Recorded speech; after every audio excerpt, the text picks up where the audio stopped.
All right, thank you for joining us for our shoe review brought to you by the Ultra Running Company. I'm Nathan, the owner of the Ultra Running Company, and I'm here to review shoes. Today we're going to review the Ultra Torin 3.5. Now this is not the Ultra Torin 3.5. This is the Ultra Torin 3.0, and we've talked about this and worn this a lot here at the store for the last year or so.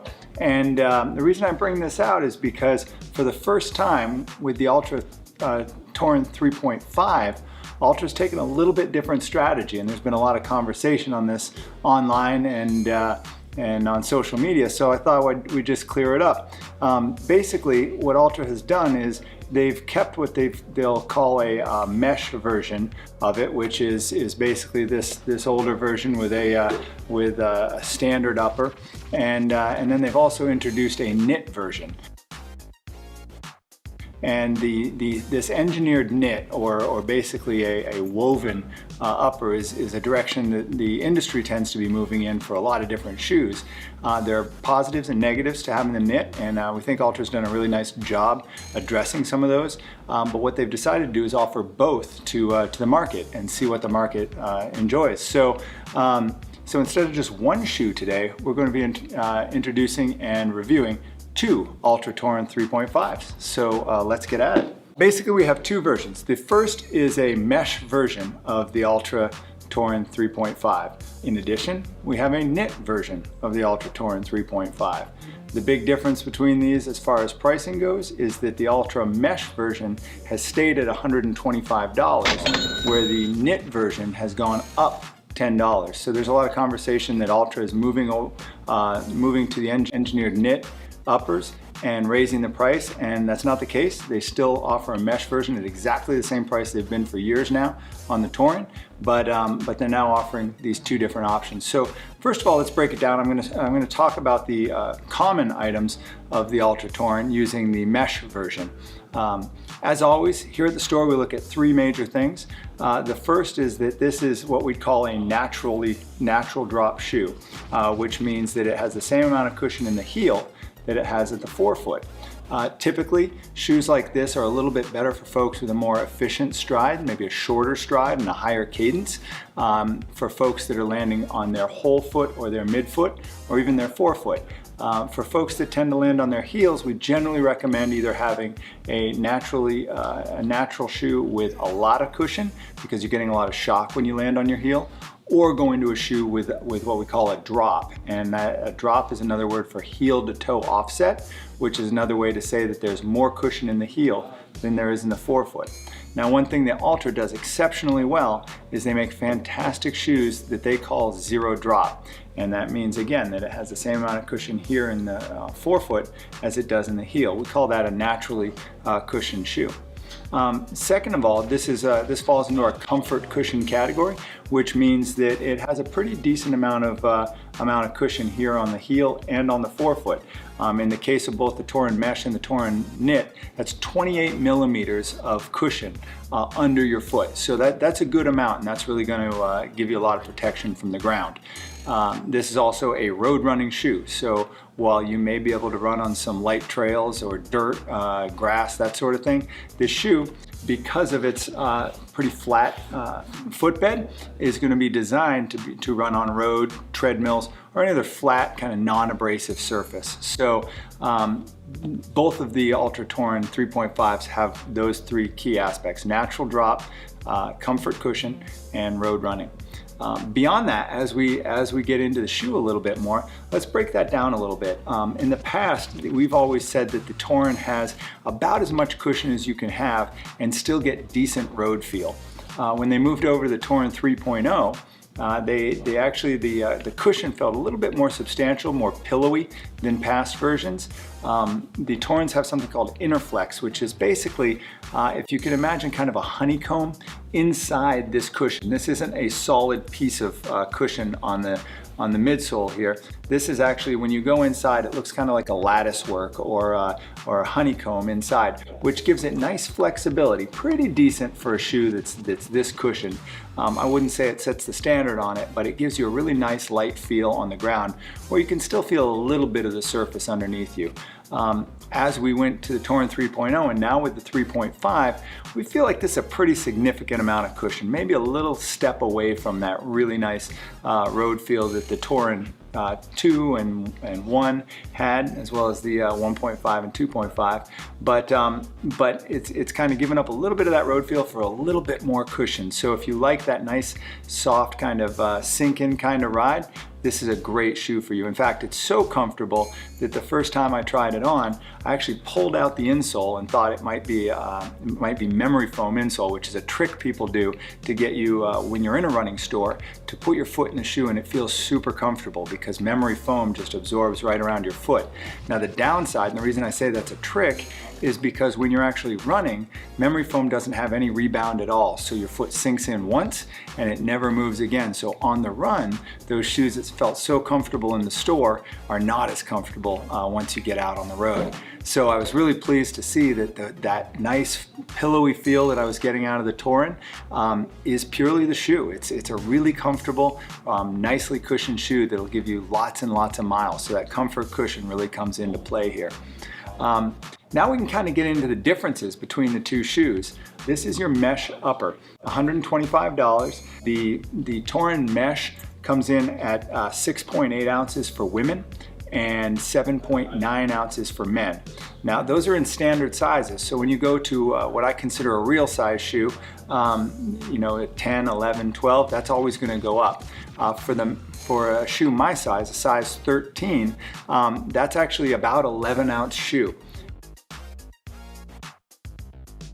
Don't kid yourself when you go out and read that something's a 10-ounce shoe and you shouldn't go over 10 ounces. They're usually talking about a men's size 9.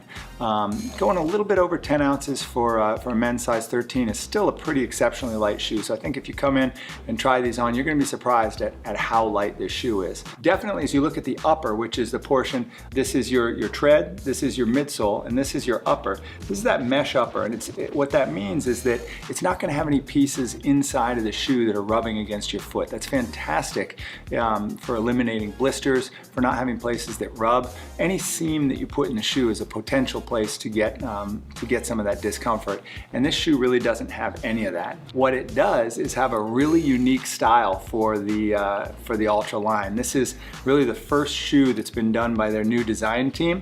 I think it's interesting. So if this is your thing, if you like a real sporty looking shoe along these lines, the shoe feels fantastic when you put it on. Nicely padded tongue here, which means that you can tighten your laces just a little bit and it's just gonna go right around your foot. It's got some nice eyelets that really allow it to pull in and be very comfortable. So it gives you that nice snug feel around your heel, nice snug feel around your instep. And then just like every Ultra, and I mentioned that one thing they did well was that zero drop. The other thing that every Ultra does well is they call it a foot-shaped toe box. And what that means is that while they're shaped just like traditional shoes on the heel, they flare out or maintain that straight look as they go to the upper. They don't taper in like some shoes. We see about 3,000 to 5,000 people a year here at the Ultra Running Company. And very few of those people have truly tapered feet. And so it's really exciting for us to be able to offer a shoe that for the first time people can feel what it feels like for their toes to really spread out.